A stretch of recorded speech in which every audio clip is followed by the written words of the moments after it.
Restez connectés à l'actu en Aunis avec Super U, commerçant autrement à Maran.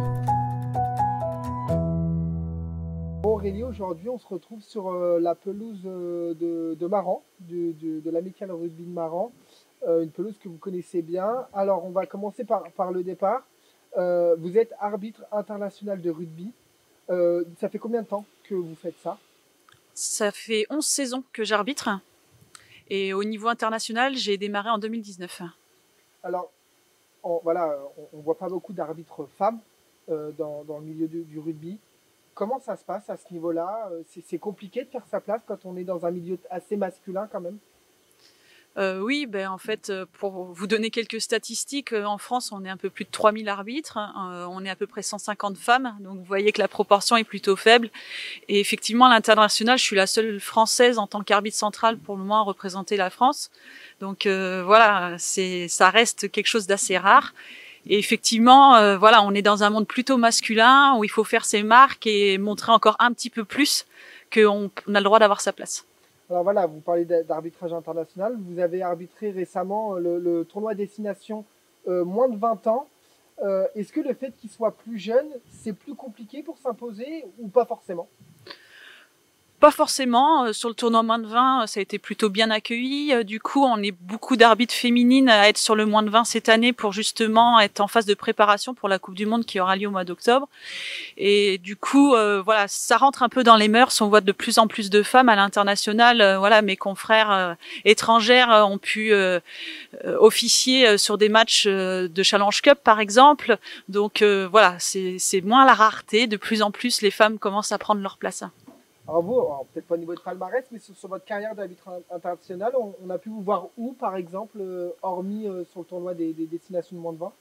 Donc sur le 6 Nations féminin, depuis maintenant, ce sera mon 4e 6 Nations féminin cette année, donc c'est déjà super. Voilà, sur des matchs amicaux aussi, sur des tournées de novembre, j'ai eu la chance, on va dire à cause ou grâce au Covid, on ne sait pas, de devoir faire France-Angleterre à Grenoble, voilà, parce que on pouvait pas faire venir d'arbitres étrangers, donc je me suis retrouvée à arbitrer les Françaises. Donc c'était une superbe confrontation. Ça vous apporte de l'expérience d'arbitrer au haut niveau comme ça? Et est-ce que c'est différent? Est-ce que l'ambiance est différente? L'atmosphère est différente? Qu'est-ce qui change quand on arbitre au haut niveau comme vous? Les attentes, clairement, il faut faire plus, mieux, plus vite, voilà. Et automatiquement, on est davantage regardé. Il y a plus de monde dans les stades. On a les hymnes. Donc, au niveau de l'émotion, il y a des choses encore supplémentaires. Et voilà, comme je disais, au niveau de la précision, au niveau des attentes, automatiquement, il faut élever son niveau parce que c'est de la compétition, l'arbitrage. Donc, automatiquement, il faut être la meilleure. Est-ce que quand on est une femme dans un monde d'hommes comme ça, surtout dans ce sport-là qui est très masculin, est-ce qu'une arbitre féminine a moins droit à l'erreur qu'un arbitre masculin? Non, je dirais pas ça. Je pense qu'on est à égalité de chance. Même certains diront que peut-être qu'on est plus gentil avec les filles parce qu'on est moins nombreuses, donc il faut nous permettre d'évoluer plus rapidement.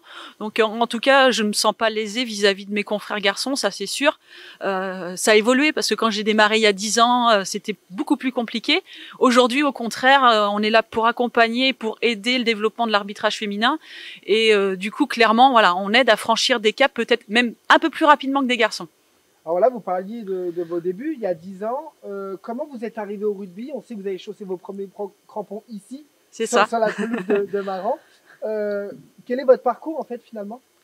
Moi, j'ai commencé, voilà, le rugby ici, j'avais 5 ans, donc j'ai même grandi ici parce que mon père jouait avec mes oncles, ma grand-mère était trésorière du club, donc voilà, j'ai baigné ici dans ce club depuis que je suis née. Et à l'âge de 15 ans, il n'y avait pas encore de structure féminine dans la région, donc je suis partie faire le pôle espoir sur Toulouse et j'ai intégré le club de Saint-Orens qui était en élite 2 à cette époque. Et derrière, j'ai eu une blessure assez grave à l'âge de 19 ans et qui m'a obligée à quitter le monde du rugby, en tout cas la partie joueuse.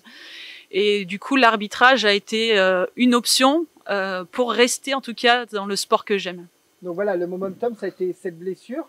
Tout de suite, vous vous êtes dit, je veux rester dans l'arbitrage, que vous auriez pu être entraîneur aussi? Ben, c'est ce que j'ai fait au début. J'ai d'abord entraîné les moins de 18 de mon club. Et puis en discutant avec quelqu'un qui m'encadrait au Pôle Espoir, m'a dit non mais Aurélie, viens tenter l'arbitrage, t'es encore jeune, il y a des opportunités, on n'est pas beaucoup de femmes. J'ai dit bon allez, pourquoi pas, je vais tenter. Du coup j'avais les deux casquettes, j'étais à la fois entraîneur et à la fois arbitre. Donc le samedi j'entraînais, le dimanche j'arbitrais. Et puis au fur et à mesure quand on se prend au jeu de l'arbitrage, ça demande de plus en plus. Donc, j'ai dû faire un choix au bout d'un moment. Donc, au bout de 4 saisons d'entraînement, j'ai arrêté pour me consacrer essentiellement à l'arbitrage. Alors voilà, quand on est arbitre, comment on devient arbitre? Il y a une formation spécifique à avoir pour être arbitre international? Comment ça se passe à ce niveau-là? Alors en fait, oui, il y a une formation. Hein. On ne vient pas, on jette pas les gens sur un terrain de rugby avec un sifflet, des cartons et on vous dit débrouillez-vous. Il y a un vrai accompagnement qui est mis en place avec des formations, des travails en groupe selon les niveaux. Donc voilà. Et aujourd'hui, il existe 4 niveaux d'arbitrage. Donc le niveau 1, bien sûr, pour les débutants, niveau 2 pour les intermédiaires, niveau 3 pour les régionaux et niveau 4 pour les nationaux. Voilà, pour faire simple. Du coup, une fois qu'on a atteint ce niveau 4, on peut arbitrer de la Fédérale 3 au top 14. Et après, c'est nos notations, parce que sur les terrains, on est noté. On a des personnes qui viennent nous voir, qui nous mettent des bonnes notes ou des mauvaises notes, comme à l'école. Et après, voilà, à la suite de ça, on a des classements et on peut grimper les étapes petit à petit. Vous, aujourd'hui, on connaît, on a plutôt la perception en tant que joueur de l'arbitrage. Oui. Là, on est en face d'une arbitre. Quelle est votre vision de l'arbitrage du rugby aujourd'hui ou même avant? Quelle est votre vision de cet arbitrage-là? Quel positionnement vous avez, vous, en tant qu'arbitre dans les matchs? Alors, moi, je me dis qu'on fait partie du jeu. C'est-à-dire qu'on est le 31e homme, si on veut, avec un H, du coup. Et on fait partie du jeu, donc clairement, voilà, moi, ce que j'ose dire à des débutants, c'est que vous avez le droit de vous tromper. Les joueurs sur le terrain, ils se trompent aussi, ils font des en avant, ils font des erreurs. Nous aussi, en tant qu'arbitre, on a le droit de se tromper. Même si plus on monte de niveau, moins il faut se tromper. Voilà. Et plus on doit être précis, plus on doit être exigeant, parce que, étant donné que, voilà, quand on fait du milieu professionnel, les attentes sont beaucoup plus importantes, l'aspect médiatique est plus important, donc automatiquement, là, le droit à l'erreur, il est minime. Alors vous officiez, est-ce que vous pouvez officier en top 14 aujourd'hui? Alors là, cette année, j'ai été promue en Pro D2. Voilà, donc du coup, je fais partie du classement Pro D2 et maintenant, il faudra que mes performances montrent que je peux postuler au top 14 dans les prochaines saisons. Donc, on verra. Pour le moment, je débute. Hein, j'ai fait que 5 matchs en Pro D2 cette année. Voilà, parce que j'ai eu beaucoup de matchs internationaux aussi à côté. Donc, voilà, j'ai l'espoir dans quelques années de continuer à progresser et de postuler à ce niveau-là. Alors, le fait d'arbitrer des matchs internationaux, est-ce que ça pèse dans la balance quand on est arbitre de Pro D2 comme vous pour accéder au top 14? Oui, je pense déjà pour atteindre la Pro D2, ça m'a clairement aidé parce que ça m'a amené à un niveau d'exigence que mes collègues qui sont en amateur n'ont pas. Le travail avec la vidéo, le travail avec la communication, qui sont des choses un peu différentes quand on atteint le milieu professionnel. Et les exigences de World Rugby, parce que finalement, moi j'étais déjà au sommet du niveau international féminin et pas au niveau masculin français. Donc oui, ça m'a permis d'avoir une petite longueur d'avance sur des garçons qui arbitraient le même niveau que moi. Ouais.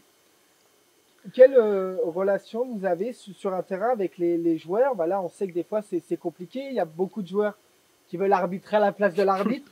Dans le rugby, il y a cette valeur-là de l'arbitre parle, on se tait, quel que soit le joueur ou sa notoriété.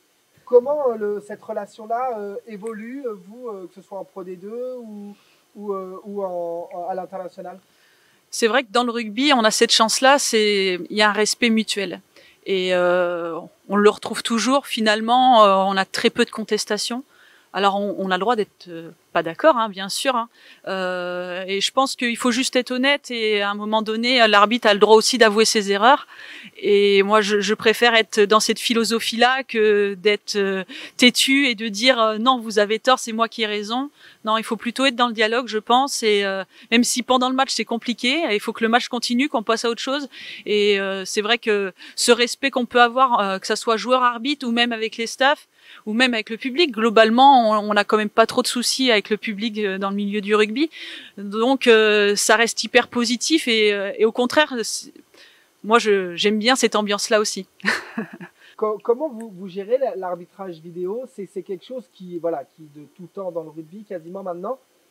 Certains sports tendent même à le copier avec honnêtement moins de réussite. Mais comment on gère? On se sent épaulé? Comment ça se passe à ce niveau-là? Et plus globalement, comment ça se passe avec les autres arbitres de Pro D2 et de Top 14? Donc l'arbitrage vidéo, c'est un vrai plus. Voilà, clairement. Moi, je vois ça un peu comme ma roue de secours. Ça doit pas remplacer l'arbitre, clairement. Mais par contre, le but, c'est que dans des situations avec des décisions importantes, telles que sur les essais ou du jeu dangereux, bah, ça puisse nous donner un support, une aide complémentaire qui nous permette d'aller vers la bonne décision. Et c'est pour ça qu'en avant-match, on essaye en tout cas de se préparer en équipe, que ce soit avec les assistants ou l'arbitre vidéo, parce que ça change tous les week-ends. On n'est pas forcément avec des copains ou des gens qu'on connaît, donc il faut s'adapter et essayer de trouver un système de communication qui marche bien. Et voilà, l'objectif à la fin, c'est que la bonne décision soit prise. Et voilà, de mémoire, il me semble qu'il n'y a pas d'arbitre femme en top 14. Non. Est-ce que vous côtoyez les arbitres de top 14 et quelle est la relation que vous entretenez avec eux? Est-ce qu'ils vous aident, ils vous poussent, ils vous donnent des conseils pour atteindre ce niveau-là, ou c'est plutôt un cercle fermé? Il y a le top 14 d'un côté et la Pro D2 de l'autre. Non, c'est plutôt un groupe entre le top 14 et la Pro D2. Hein. Moi, j'ai autant de copains en top 14 qu'en Pro D2 finalement. C'est les affinités qui font les choses et effectivement, ça nous arrive d'échanger. D'ailleurs, sur mon match moins de 20, j'avais 2 arbitres de top 14 à la touche. Voilà. Donc, non, c'est vraiment un vrai groupe et on a vraiment l'envie, en tout cas, de tous avancer ensemble et de progresser et de faire avancer l'arbitrage. Vous disiez tout à l'heure 10 ans de carrière maintenant déjà, oui, quasiment. C'est ça. Quel a été votre meilleur souvenir en tant qu'arbitre? J'en ai plein. Plein. Et en fait, je dirais le plus fort, ça a été mon premier match destination féminin, voilà, où il y a les hymnes. C'était en Angleterre, à Exeter, il y avait 10 000 Anglais. Voilà, une ambiance qu'on connaît pas quand on fait du rugby amateur. Donc voilà, ça reste un souvenir ancré. Ouais. Et à l'inverse, vous avez un mauvais souvenir ou une situation un peu délicate dans laquelle c'était compliqué ou qui vous a marqué ou choqué? Bah, j'ai eu mes débuts, on va dire ça, où du coup on n'est pas bon. Et du coup on se fait insulter, cracher dessus, et puis voilà, et du coup on se dit mais qu'est-ce qu'on fait ici? Et est-ce que je vais continuer? Et puis en fait, heureusement ce jour-là, j'étais accompagnée par quelqu'un d'expérimenté qui m'a dit Aurélie, t'inquiète pas, tu vas arbitrer le week-end prochain et puis ça va mieux se passer. Et c'est exactement ce qui s'est passé, mais c'est vrai que cette expérience-là m'avait beaucoup marquée et finalement l'arbitrage m'a permis aussi en tant que femme de faire évoluer mon caractère, de faire évoluer ma manière de communiquer. Je suis quelqu'un d'assez réservé à la base et finalement j'ai dû m'ouvrir davantage aux autres et aussi m'affirmer au niveau de mon caractère parce que il faut qu'on soit les patrons quand on est arbitre. Donc ça nous aide beaucoup pour nous affirmer en tant que personne aussi. Dernière question, quels sont vos objectifs personnellement et qu'est-ce qu'on peut vous souhaiter pour la suite? Tout va venir très vite là parce que du coup le tournoi moins de 20 se termine. Pour moi ce week-end avec Angleterre, Pays de Galles à la touche. Derrière je vais enchaîner avec le tournoi féminin sur le mois d'avril. Et ensuite, il y aura la liste au mois de mai des arbitres qui participeront à la Coupe du Monde en Nouvelle-Zélande. Et là, ce sera le moment important de la saison qui nous dira si on prépare ou pas la valise pour participer à cette Coupe du Monde en Nouvelle-Zélande. Donc voilà, à court terme, c'est clairement l'objectif, c'est celui-ci, c'est de participer à la Coupe du Monde. Et puis après, voilà, je pense que j'aurai encore le temps de travailler et de progresser en France pour viser d'autres objectifs à l'avenir. Le top 14, c'est ça? Voilà, c'est ça. En partie, mais après, voilà. Si mon meilleur niveau, ça doit être la Pro D2, je l'accepterai. Mais si, voilà, j'ai que 32 ans, donc je pense que je peux me permettre de rêver encore un peu et de pouvoir encore progresser et de viser cet objectif-là dans quelques temps, ouais.